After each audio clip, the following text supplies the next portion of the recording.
Hello and welcome to my live stream. I hope you all can hear me. I started a live stream just a little while ago, and I don't think I had my microphone turned on, so I'm just checking it now to make sure that my microphone is working. So now my microphone is working, and you will be able to hear me. I did start at 6:30 p.m., but because my microphone wasn't working, you weren't able to hear me, so I deleted that live stream. But this is the live stream that was intended. So tonight I'm going to be talking a little bit about Social Security and um, America's promise to us as retirees. Now, one thing that I've learned in doing my research on Social Security is that Social Security was never intended to be a person's sole source of income in retirement. It is designed to provide economic security in retirement along with savings and employer-sponsored retirement benefits. So the idea behind Social Security was not to be a person's only source of income, which it seems that some people, unfortunately, have gotten into the lifestyle that Social Security was their only source of income because they didn't plan ahead and prepare for their retirement. But you can actually go onto the Social Security website at www.ssa.gov/my account and access your Social Security check statement. And you can do this on a regular basis. And if you'll check it from time to time, you'll see that your benefits, if you're currently working, continue to increase over a period of time. The more you contribute, the higher amount you will be receiving in retirement. So if you're self-employed, you also have to you do have to contribute to Social Security in order to collect Social Security, but being self-employed makes things just a little bit different because there's really no entity that's taking the money out of your check. If you want to contribute to Social Security, you actually have to send the money into Social Security in order to one day receive the benefits of the Social Security. So my question is, will Social Security be there for me? I am 56 years old currently, and I retired in January. And so I won't be eligible for Social Security until I'm at the earliest 62 years old, which is another 6 years from now before I will be eligible to even receive Social Security. So Social Security is a social insurance program that provides retirement, disability, and survivors benefits to more than 66 million Americans. The program is funded by payroll taxes known as Federal Insurance Contributions Act, or FICA, paid by workers and their employers. The FICA tax contributes to the Social Security trust funds. All monthly payments to people who receive Social Security retirement, survivors, or disability benefits are paid from the trust fund. The money you pay in FICA taxes are held in the trust funds, not in a personal account for you to use when you get your benefits. Today's workers help pay the current retirees and other beneficiaries' benefits. So how do we know that the trust funds will remain solvent? The annual, according to a 2023 Social Security Trustees Report, the Social Security Trust Funds reserves are expected to be depleted by 2034. However, this does not mean that benefits will stop in 2034. If Congress doesn't take action to ensure the trust fund's solvency, Social Security will still have enough FICA taxes to pay about 80% of the scheduled benefits. Congress has previously acted to protect Social Security benefits and ensure trust funds solvency.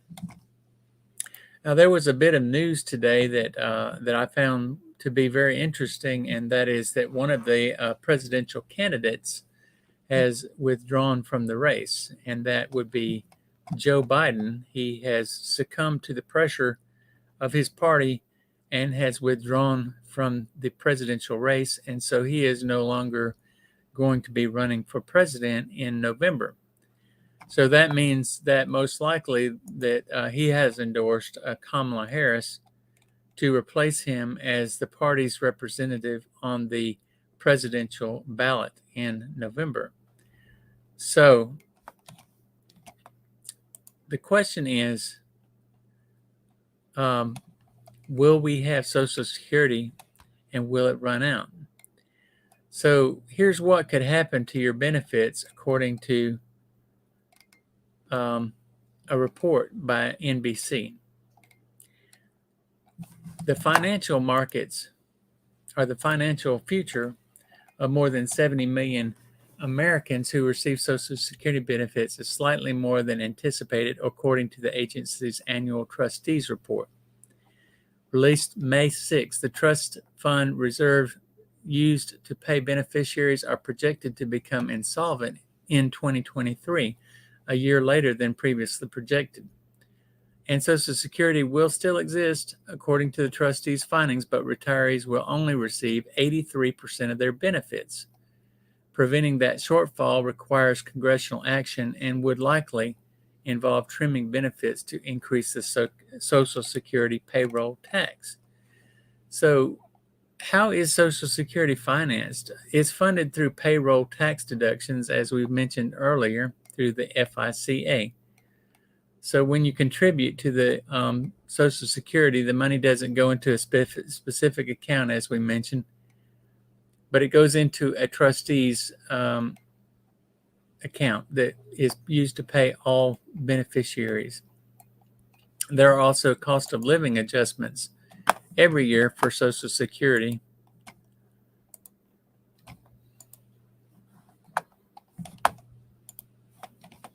So what about the insecurity of Social Security? As our policymakers weigh Social Security future, allowing worker choice about their hard-earned money, should that be part of the discussion? A recent one-day stock market crash is starting up old discussions about how to solve an increasingly urgent problem. Social Security is running out of money.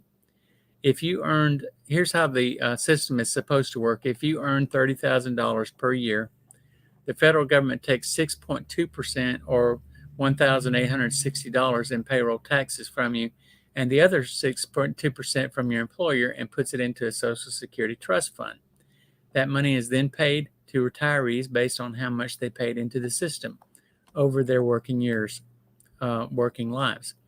The idea is that when you retire, enough employers and enough employees will have paid into the system so you too can collect full Social Security benefits. This has been Social Security's basic business model for 80 years. Here's how the system is not working. Due to shifting demographics like too many people retiring and the declining workforce, not enough money is going into the trust fund coffers to pay full retiree benefits. In fact, the federal government itself has calculated money for the federal Social Security will run out in 2034. So, politicians and policymakers have been arguing for years about how to fix this problem. The most common ideas have been to raise payroll taxes, eliminate the cap on taxable income, raise the retirement age, decrease benefits, or a combination of these. Another idea that typically gets brushed aside is private investment.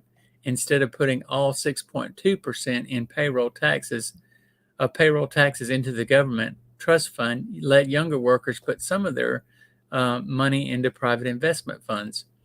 Opponents point to late August when the stock market dipped 1,000 points. They say markets are too volatile for people, and people could lose too much of their retirement savings. Social Security, on the other hand, invest in government guaranteed Social Securities, which is purportedly much safer. So what are we going to do when the Social Security system goes bust? That is the question. One thing that you can do is you can plan your retirement around the fact that there may not be money in Social Security at the time that you are going to be receiving it. So just plan for it. And the way to do that is to set up your own individual retirement account. Have money going out of your account every month into a Roth IRA. And when I say a Roth IRA, I mean that's an IRA that you put money into after taxes. You've already paid the taxes on that money. A lot of people put money into retirement savings pre-tax, so they don't have to pay tax on it. They think that they're coming out a little bit better.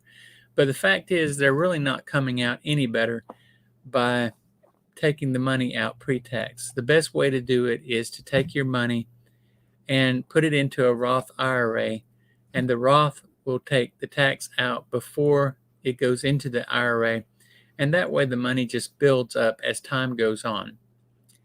And so as time goes on, the money continues to grow, and you're able to continue to contribute. And when you start drawing that money out, you've already paid your taxes on it, so you don't have to pay taxes again.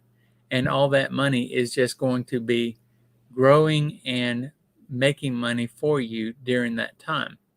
And once you start drawing it out, then your taxes have been paid. And so all you do is you just draw the money out, no taxes, free of tax. And all that growth has occurred over the years. So I'm going to share a little bit here. I'm going to share my Social Security statement.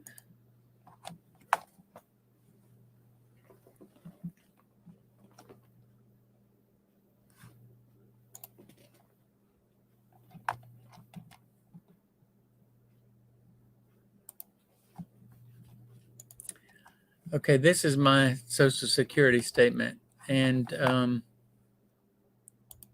make it a little bit bigger here so you can see it pretty easily. So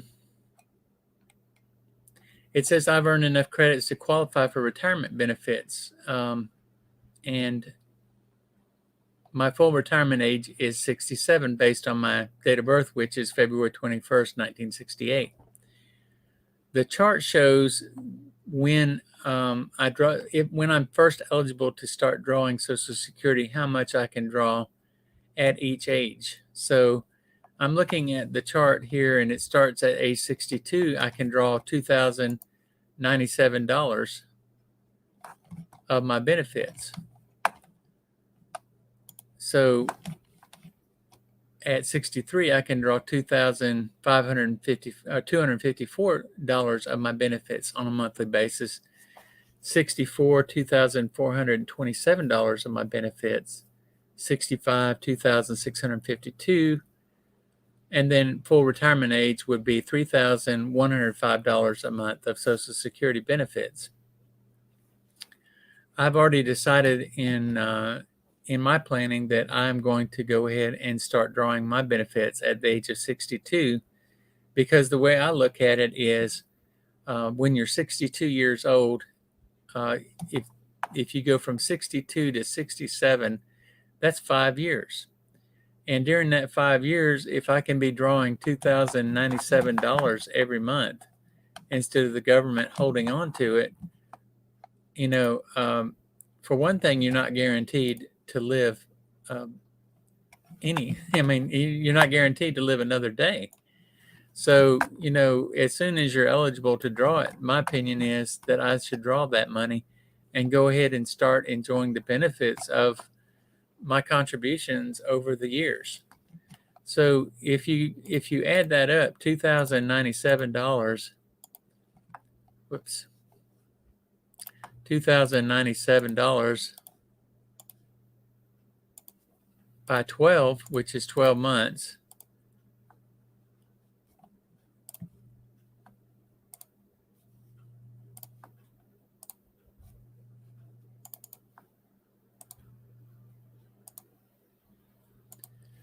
then that is $25,164 a year.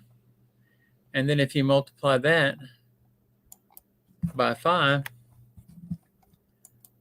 that's $125,820. So that's almost $126,000 that I will have drawn by the time most people become eligible, or if you want to wait till you're 67 or 67 for me,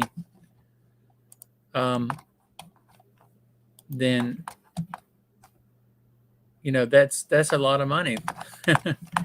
If you think about how much money that you would lose, $125,820 that I would have collected by the time I turn age 67. Whereas if I waited till I was 67, yeah, I would get a little over $1,000 more a month in benefits. But then I don't know, how old I'm going to live to be. So, I just want to make sure that I am using my benefits that I've earned to the best of my ability. So, getting back to my Social Security statement, if I were to become disabled, I have earned enough credits to receive a disability check of $2,861. And if if I were to pass away, my survivors, I don't have any minor children, but my wife could start receiving my benefits at full retirement age of 67 of $2,934. So my wife is 63 years old. She's a little bit older than me. And so she's already receiving her Social Security benefits, but if I were to pass away, she would be able to receive mine, which is considerably more than what she is receiving.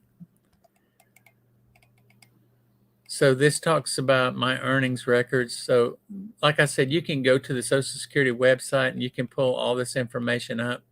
You can see how much Social Security taxes you have paid over your time of employment. I have paid $103,000, $103,593 over my working lifetime, and my employers paid $105,901 for Social Security taxes.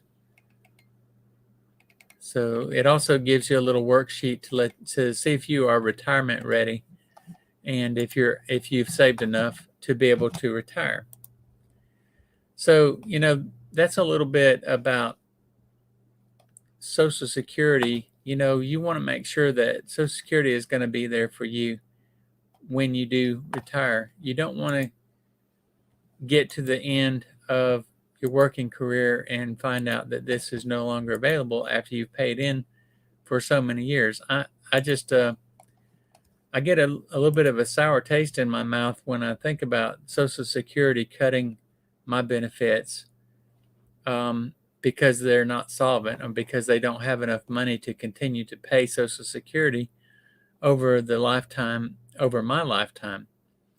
I know that the workforce is smaller now than it was 40 years ago when the baby boomers were working, and so when Social Security first came into being, those people who were the first recipients of Social Security were able to receive their money and without any issues. So they had nothing to worry about.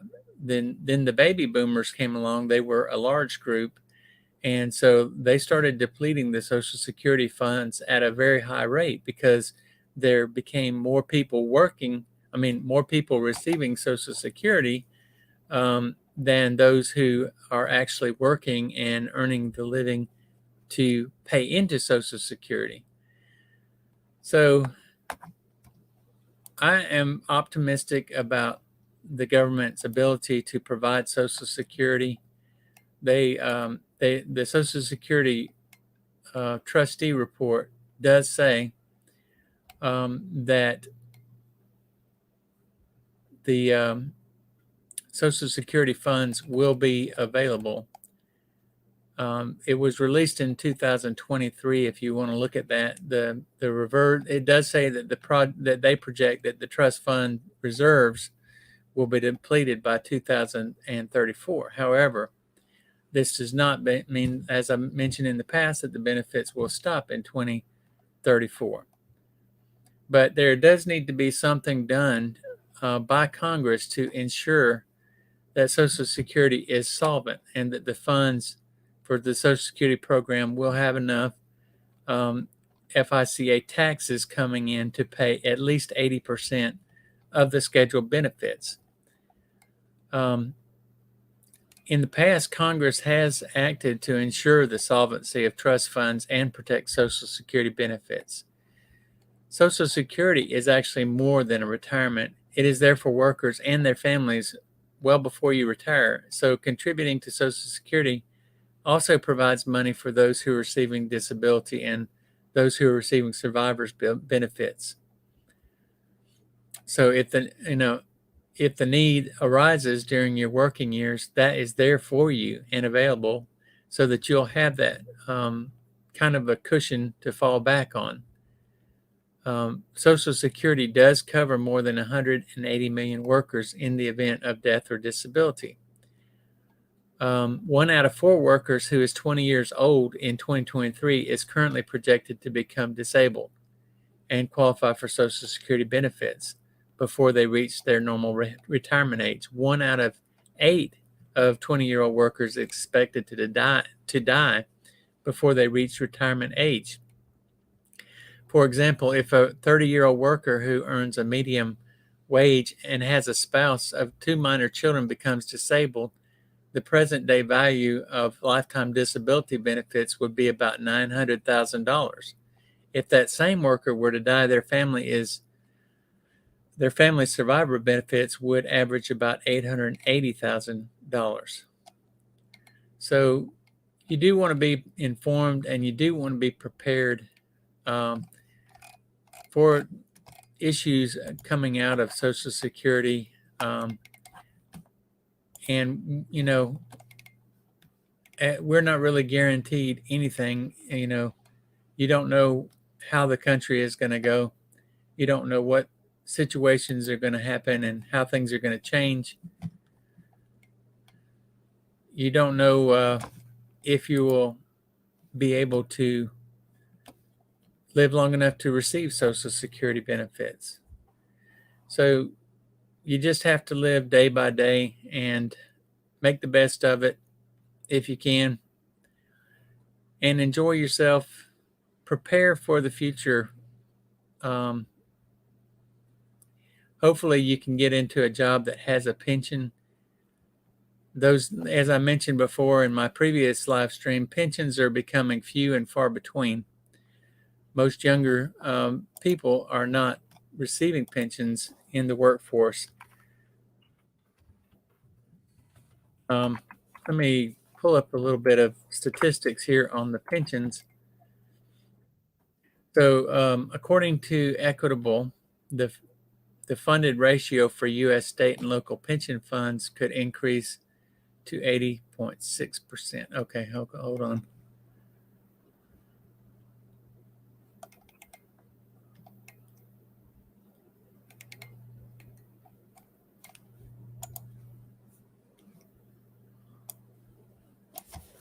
Let's see how many people receive pensions.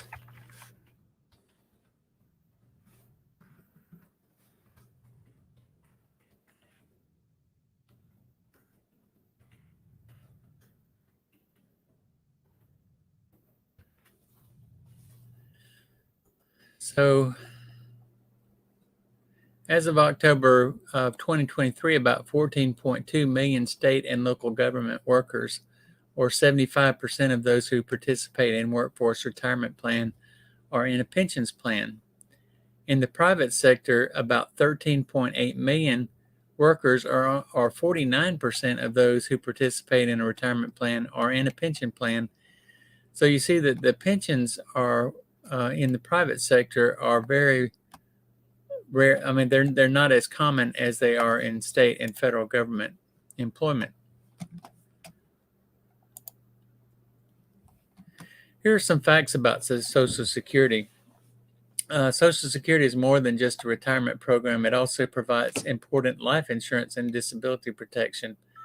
About 67 million people, or 1 in every 5 U.S. residents, collected Social Security benefits in February of 2024, while older Americans make up about 4 in 5 beneficiaries. The other 1/5 of beneficiaries received Social Security disability or were young survivors of diseased workers. Now, fact number 2, Social Security provides a guaranteed progressive benefit that keeps up with increasing cost of living. Social Security benefits are based on the earnings on which the people paid into Social Security payroll taxes. The higher their earnings, up to a maximum table amount, $168,600 in 2024, the higher the benefit. Social Security benefits are progressive. They represent a higher portion of a worker's previous earnings for workers at lower earning levels. For example, benefits for a lower earner with 45% or average wage retiring at age 65 in 2024 provide $15,477 a year, replacing about half of their prior earnings. But the benefits for a high earner with 160% of the average wage provide $33,769, replacing about 1/3 of the prior earnings, though they are larger in dollar terms than those for a low-wage worker. Fact number 3, Social Security provides a foundation of retirement protection for nearly all people in the United States. Almost all workers participate in Social Security by making payroll tax contributions, and almost all older adults or older Americans receive Social Security benefits. In fact, 97% of older adults aged 60 to 89 either receive Social Security or will receive it, according to the Social Security Administration estimates. Fact number 4, Social Security benefits are modest. Social Security benefits are much more modest than many people realize. The average Social Security retirement benefit in February 2024 was about $1,862 per month, or about $22,344 a year. The average disabled worker and aged widow receives less. For someone with average earnings who retires at 2024 at age 65, Social Security benefits replaces about 39% of their earnings. Social Security's replacement rate fell as the program's full retirement age gradually rose from 65 in 2000 to 67 in 2022. Fact number 5, children have an important stake in Social Security. Social Security is important for children and their families as well as for older adults. Over 5.7 million children under age 18 live in families who receive income from Social Security in 2022. That number included more than 2.6 million people who received their benefits as dependents of retired, disabled, or diseased workers, as well as others who lived with parents or relatives who received Social Security benefits. Fact number 6, Social Security lifts millions of older adults above the poverty line. Without Social Security benefits, nearly 4 in 5 adults aged 65 or older would have incomes below the official poverty line, all else being equal according to our estimates. Based on the U.S. Census Bureau's March 2023 current population survey, Social Security benefits lift more than 16.5 million older adults above the official poverty line, these estimates show. Fact number 7, Social Security is the biggest source of retirement income for most retirees. Social Security is the largest source of income for most beneficiaries. For 4 in 10 retirees in 2015, it provided at least 50% of their income, and for 1 in 7, it provided at least 90% of income, according to the Social Security Administration. Research that combines survey and administrative data. Most retirees have modest incomes. Most low-income older Americans have very little pension income, if any, according to the Census Bureau. Among retiree households in the bottom third of the income distribution, most receive no pension income, and 1 in 6 seniors households lives on less than $20,000 in 2015, and about half lived on $50,000 or less, according to the Social Security study. Fact number 8, Social Security is particularly important for people of color. Social Security is particularly important source of income for groups with low earnings and less opportunity to save and earn pensions with low earnings and less opportunity, including Black and Latino workers and their families who face higher poverty rates during their working lives and in old age. Fact number 9, Social Security is especially beneficial for women. Social Security is especially important for women who tend to earn less than men, take more time out of the paid workforce, live longer, accumulate less savings, and receive smaller pensions. Women represent more than half of Social Security benefits in their 60s and 7 in 10 beneficiaries in their 90s. In addition, women make up 95% of Social Security survivor benefits. Fact number 10, relatively modest changes would place Social Security on sound financial footing. From the mid-1980s through 2020, Social Security collected more in taxes and other income each year than it pays out in benefits. It has amassed combined trust funds of about $2.8 trillion, and the excess income is invested in interest-bearing Treasury securities. But Social Security's costs will grow in the coming years as more baby boomers retire. Trustees estimate that if the policymakers took no further action, Social Security's combined old age and survivors insurance and disability insurance trust funds would be exhausted by 2035 after the trust funds reserves are depleted. Even if policymakers took no further action, Social Security could still initially pay about 83% of scheduled benefits, relying on Social Security. And so those are 10 facts that are really interesting about Social Security. Well, I have exhausted all of the information that I have about Social Security, and I am a little bit concerned that it may or may not be here. When I turn 62, I hope it is available. I hope that they don't reduce my benefits by 82%. I certainly don't want to lose my benefits or have them reduced. That's just, in my opinion, not the way to go, not the way America should treat its retirees.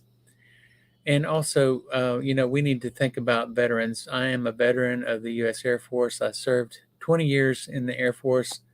10 years of it was active duty. The remainder was in the reserves and the Guard.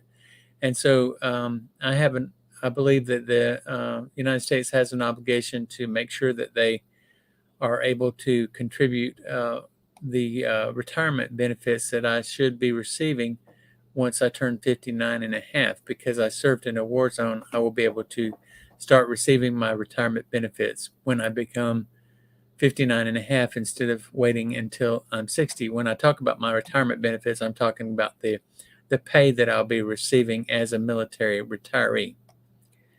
So I think I have planned pretty well for my retirement. I do have a pension which takes care of my responsibilities as far as my utilities and any other expenses that I have.